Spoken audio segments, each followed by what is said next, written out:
पोलिसांचे combing operation. विधानसभा निवडणुकीच्या पार्श्वभूमीवर सातारा जिल्हा पोलीस अलर्ट झाले असून गेले 2 दिवस जिल्ह्यात सर्वत्र कोम्बिंग ऑपरेशन राबवलं। यावेळी पोलिसांनी ठिकठिकाणी कारवाईचा धडाका केला। यावेळी कोम्बिंग ऑपरेशन आणि नाकाबंदीसाठी 76 पोलीस अधिकारी आणि 279 पोलीस अंमलदार नियुक्त करण्यात आले होते। सुमारे 43 ठिकाणी जिल्ह्यात नाकाबंदी करण्यात आली होती। यावेळी एका हद्दपार व्यक्तीला यावेळी पकडण्यात आलं।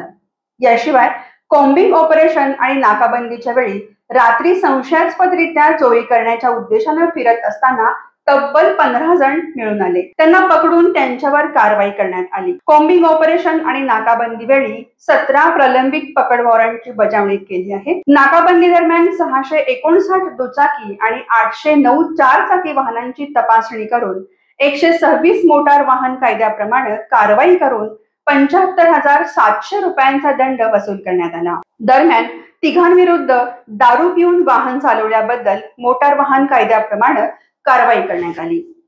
वेळेपेक्षा अधिक काळ हॉटेल धाबे सुरू ठेवणाऱ्या 5 जणांविरुद्ध गुन्हे दाखल करण्यात आले।